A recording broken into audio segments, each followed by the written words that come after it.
Hello everyone, this is Dark Ararat by Brian Stableford, third in a 6-book series based on, loosely speaking, this old wonderful gem of a book here. So first, the positive stuff. So you have a generational starcraft. It's a giant cylinder, rotates for gravity. People inside it travel to another star. Okay, great. The reason they set off in part had to do with these plague wars that were set off on Earth, among many things, removing human reproduction without technological interference. First, so they get there, and there's a couple of different, I don't know if you want to call them factions, but you have one group who went into cryogenic sleep, and another group who just stayed alive and reproduced and had multiple generations. This takes place 700 years after their journey began. Okay, so that's a staple of science fiction. What happens is there is people on the planet that we put there, and 2 people are woken up. One is an ecologist who was actually a famous TV personality, another is a police inspector. And when they wake up aboard the spacecraft, they very quickly learn that basically a tyrannical government has taken over the spacecraft, bound and determined to make a colonization project work, to travel, put people on a planet, travel, put people on that planet, all the way to the center of the galaxy.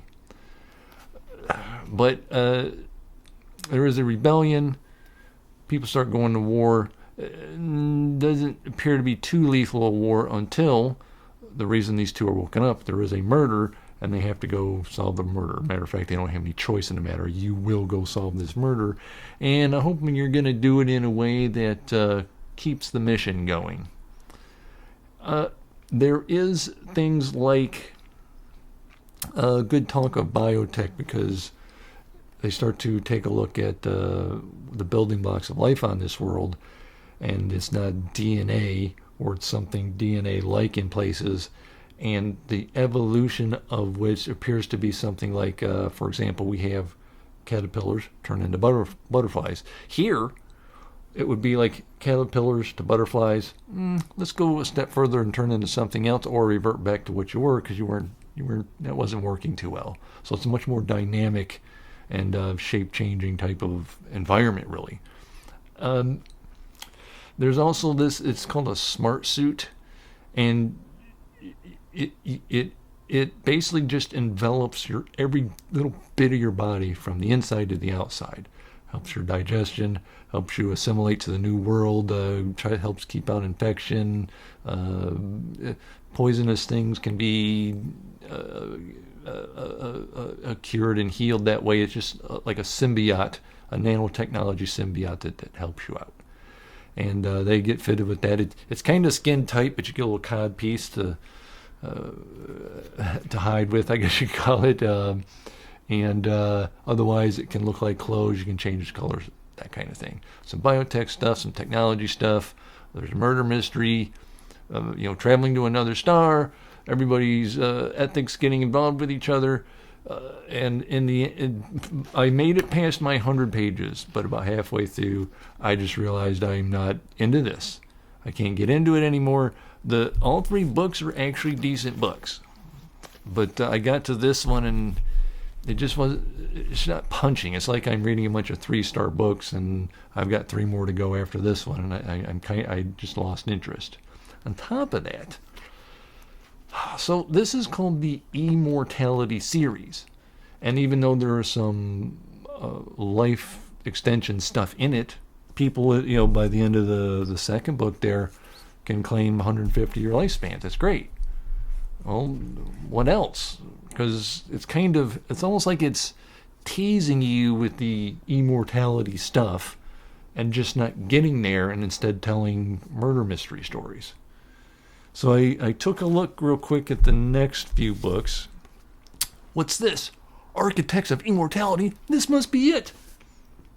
500 years in the future. Good job. There is a murder in New York City, and the Agency of Genetically Altered Flowers and Rejuvenated plant designer named Oscar Wilde must help Sherlock Holmes in another murder mystery. So we got 2 kidnapping stories and 2 murder mysteries. I don't know, that's not what I was trying to read this for. Then we got Fountains of Youth. Sounds good. Now, this one might have been when I was after the whole time. Because this is someone who is, it's like their memoir. And he's 500 years old. And he's, I think it's sometime past the year 3000. So he's telling you from 2500 to 3000 his life story. And that sounds a little better. There's cybernetics, there's genetic engineering, planetary engineering. This is what I was trying to get to. Unfortunately, a little too late. I'm not going to give up on the series. I'm giving up on it for the time being. Interesting enough, these are used books, and I found somebody's personal note in here. A special and pretty well written story, enjoy. And somebody signed it, but it doesn't look like the author signed it. Then this old newspaper clipping. This is from the year 2000. I actually remember this story because I've been following life extension for a long time. Researchers isolate genetic fountain of youth for fruit flies, and they lived, I want to say it was almost twice as long as normal. And like life extension exists for flies and worms and mice, just not people yet. There seem to be in some kind of beginning stages in real life to try to get it there. Then the last book in it, oh boy, apparently there's at least one character from the first book, which happens in the year 2041, that turns up in the year 3500. What? And so it's an even more advanced future than what maybe the previous book is. So at some point, even though these other two books seem to be what I was after, I'll get to them, but the mood is kind of spoiled. I'm not there with it anymore just yet. I'm going to let it go for the time being. I do recommend anyone who is a little bit of a futurist and a sci-fi fan to go find this old book because, as I've said before, people like me who ran across this just love this thing, regardless if it's something's out of date or maybe it skipped something that's another science fiction written as a history book from the year 3000. It's just a lot of fun to read, and I'm glad I own that. What's next? Warhammer 40,000. This has been something I've seen throughout my life as far as I can remember. I don't know when Warhammer got started. I think it was a fantasy game first and then went to 40,000, year 40,000. Is that what that's for? 40,000? So I don't know incredible amounts about it. I do know that there is I think he's called the Immortal God Emperor of Mankind, and there's some huge galactic wars going on.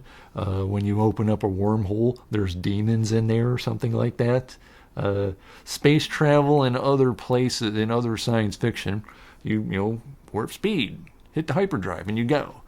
Someone once told me that in the space travel in here, you hit that faster than light drive, and when you get to your destination, you open a bottle of champagne because it's so dangerous. Oh my God, we survived it. Good job. So big armies, big pieces of armor, and it's at least 50 books in this series or something. I told someone I was going to read this on Discord, and he listed some off. He goes, most people try to tell you to start with this book. I'm saying go for these, but it was too late. I already bought this one. I heard Henry Cavill, of course, is supposed to be trying to do a TV series of this. And another booktuber a few months ago reviewed this and got all into it. So I don't know how far this will take me, because I might just read this book and stop and I dip my toes and now I'm ready for the TV show. But who knows, I might, if this infects me enough, I'll continue on and we'll see what happens. At the dawn of the 31st millennium, the Imperium of Man has reasserted its dominance over the galaxy. It is a golden age of rediscovery and conquest, and the Emperor's Great Crusade has placed his superhuman pre-March sons at the head of the mighty Space Marine Legions, the most powerful military force ever assembled. Newly promoted to serve as the Emperor's War Master, the idealistic Horus now stands above his brothers, even as the crusade enters what must surely be its final stages, and dark cosmic truths begin to reveal themselves. Far beyond the alien threat of malignant xenos breeds, whatever that means, or rogue human civilizations, a war now looms that could threaten the final extinction of mankind. Warhammer 40,000. So that's I also understand. So this is like a good history book. That's why I think people keep saying read this one first. It is I think there is a trilogy of this to start with. So the Horus Heresy. This is Horus Rising. The seeds of heresy are sown. So that's what's next. That's about it for now. I'm not sure if it'll be more Warhammer 40K after this or not. We'll see what happens. I got a couple of books here I've owned since 1997 that I have not read. I wanted to get to next, and so either more Warhammer or jump on those after this. We shall see. Oh, the fun of being a mood reader. You just don't know what you're going to do next. So see you in about a week. Thank you very much. Bye-bye now.